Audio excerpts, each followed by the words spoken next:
홍준표 후보 오늘 대선 유세 내용과 어제 한 발언들을 이제 모아봤습니다.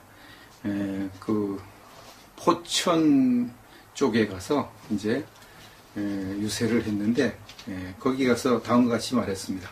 북미 간 극도의 긴장 상태를 조속히 해결하겠다. 내가 집권하면 한미 정상회담을 칼빈슨호에서 해서 남북 관계를 안정시키고 더 이상 북한 도발을 없도록 하겠다. 좋은 아이디어 같습니다. 칼빈슨호 위에서 한미 정상회담 하면 의미가 깊으리라고 생각을 합니다. 그리고 남쪽 지역, 대구, 경북, 부산, 경남을 말하죠. 남쪽 지역은 거의 다 평정했다. 지금 남쪽 지역에서 홍준표 바람이 거세게 불고 있습니다. 대구에서 취재한 것이 오늘 발표됐는데요. 기자가 취재를 해보니까 뭐 그래도 뭐 홍준표를 해줘야 되지 않겠나 이런 여론이 많다고 이렇게 취재를 신문에 보도가 됐습니다. 이제 곧 수도권에도 홍준표 바람이 상륙할 거다. 뭐 그러겠죠. 대구 경북에서 불면 그 바람이 뭐 자꾸 퍼져 나갈 것은 이제 사실일 것입니다. 김대중 노무현 정부 때 남북 정상회담을 해서 그걸로 북한이 핵 개발을 했다. 일관되게 지금 주장하라고 있죠. 김대중 노무현 정부 때 남북 정상회담하고 거기에 엄청난 지원을 해가지고 핵무기 미사일은 돈 없이는 못 만들거든요. 북한이 돈이 없거든요. 돈이 없습니다. 근데 그 엄청난 지원, 몇 조의 지원, 그 돈을 가지고 핵무기 미사일을 만들어서 지금 우리가 위협을 당하는 것은 이건 뭐 국제적으로 다 인정을 하고 있는 거 아닙니까? 야당 후보들은 그런 짓을 또 하겠다고 한다. 내가 대통령이 되면 김정은 같은 어린애는 꽉 쥐고 절대 겁먹지 않겠다. 이렇게 말을. 홍준표 후보다운 발언이죠. 김정은 같은 애들은 꽉 쥐고 김정은을 뭐 김정은이라고 부르지도 못하고 김정은 위원장 뭐 국방위원장이라고 그런 식으로 하죠. 근데 홍준표 씨는 김정은 같은 애들을 막 이렇게 뭐 하고 아주 당당한 대통령의 모습을 보이고 있습니다. 페이스북에서 주장한 걸 소개하겠습니다. 초반 불리함을 딛고 급속히 따라붙어서 이제 양강구도를 형성했다. 막판 대역전이 보인다. 좌파들이 문재인 더불어민주당 후보의 당선을 기정사실화해놓고 여론조작을 하고 있다. 이렇게 주장을 했습니다. 줄기차게 이제 여론조사가 너무나 이제 편파적으로 하고 있다. 내가 이제 당선되면은 여론조사 편파적으로 발표하는 한두 개는 반드시 손보겠다고 지금 말할 정도로 여론조사의 문제를 계속 제기하고 있습니다. 이것이 사실이면 이제 여론조사 이거 믿으면 안 되겠죠.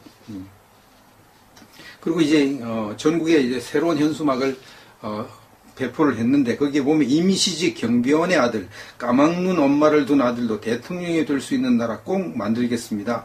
이것을 이제 강조해서 했습니다. 참 이런 사람이 대통령이 된다고 하면 우리나라가 많이 발전한 것이죠. 임시직 경비원 아들, 글도 모르는 어머니를 둔 이런 사람이 대통령이 된다. 그만큼 민주화가 되고 선진화가 되니까 이런 일이 일어나는 것이죠. 29일에 한 발언을 소개하겠습니다. 나는 40이 다 돼서 검사하면서 은행 대출로 작은 아파트를 산 게 처음이었다. 40이 다 검사하면서 이제 은행 대출을 받아가지고 아파트를 샀는데요. 그날 잠을 못 잤다. 잠을 못 잤다. 얼마나 좋았습니까? 뭐 참. 처음 아마 집을 장만하면 이렇게 될 것 같고요. 더군다나 또 검사하고 오랫동안 했는데도 이렇게 늦게 집을 샀으니까 더 감격하겠죠. 이 땅의 서민들은 첫째, 내 자식이 잘 되는 것. 둘째, 오막살이라도 좋으니 내 집을 가져보는 게 꿈이다. 이 꿈을 한번 이루는데 내가 한번 노력해보겠다. 그런 뜻으로 말을 하고요. 그 다음에 이제 양산에 가서는 대통령 후보가 되면 김대중, 이회창, 이명박 모두 산소를 옮겼다. 그런가 봐요. 그런 소리 진짜 들었습니다. 김대중 대통령 후보가 되고 난 다음에 전부 산소를 옮겼어요. 그랬다네요. 김대중, 이회창, 이명박 전부 산소를 옮겨. 명당 자리 찾아가지고 옮겼겠죠. 자, 이건 후진국 계산하는 일을 지금 한 겁니다. 이러면 안 되겠죠. 공동묘지에 묘가 있는 그런 사람의 아들도 대통령이 된다는 것을 보여주겠다고 했습니다. 이 홍준표 후보의 부모님은 묘지가 공동묘지에 있나 봐요. 지금도 공동묘지. 안 옮긴다 이런 거죠. 아닙니다. 묘지 안 옮긴다. 공동묘지에 부모님 묘가 있는 그런 사람의 아들도 대통령이 되는 것을 보여주겠다고 당당하게 말을 했습니다. 김종인 전 더불어민주당 대표에 대한 비판의 목소리를 냈습니다. 이미 홍준표가 안철수 후보를 넘어서 양강구도에 가 있는데 김종인 전 대표가 한나라당, 국민의당, 민주당을 떠돌다가 참 김종인 전 대표 참 특이한 사람이죠.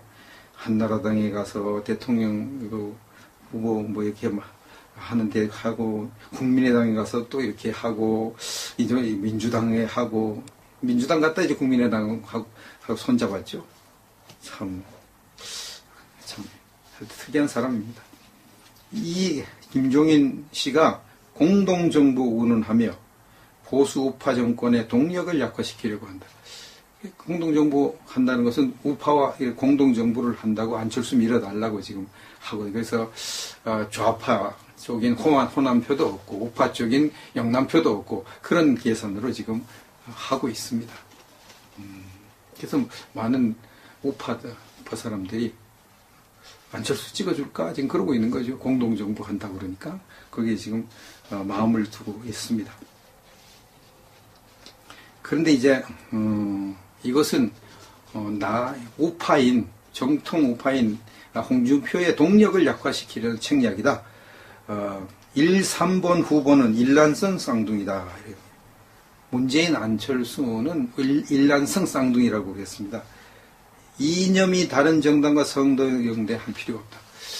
그러니까 문재인 씨나 안철수 씨나 우리 당과는 이념이 다르다. 나와는 이념이 다르다. 응? 나는 보수 우파고 저들은 진보 좌파인데 안 된다. 그래서 나는 연대할 필요도 없고 공동정부 할 필요도 없다. 이렇게 못을 박았습니다. 잘하는 일이죠. 네, 잘하는. 근데 새누리당의 발표가 오늘 좀 우리 우파에게는 좀 이렇게 우울한, 또 좀 불리한 그런 발표가 나왔습니다. 조원진 후보의 대선 완주 의사를 분명히 했습니다. 그리고 더 나아가서 사퇴서를 언급한 홍준표 후보 등을 중앙선거관리위원회에 고발하겠다고 말을 했습니다. 홍준표 후보가 어제인가 조원진 후보, 남재준 후보가 사퇴할 것 같아 이렇게 발표를 했죠. 이제 그걸 이제 그것 때문에 이제 그 사퇴설이 쫙 해서 퍼졌습니다. 가짜 뉴스도 다 퍼졌습니다. 근데 고발하겠다고 발표를 했습니다. 변희재 새누리당 전략기획본부장이 오늘 오전 국회에서 기자회견을 열고 사퇴서를 언급한 홍준표 후보 등을 중앙선거관리위원회에 고발하겠다. 조원진 후보는 대선 승리를 위해 완주하겠다. 이렇게 발표를 했습니다. 참 단일화를 해도 지금 이길까 말까 한 참 살얼음 판을 걸고 있는데 불과 1, 2% 차이로 이제 결정이 날 것 같은데 이렇게 갈라지면 참 좀 상당히 어려워진다 이렇게 볼 수가 있겠습니다. 앞으로 또 어떻게 될지 좀 더 지켜봐야 되겠습니다.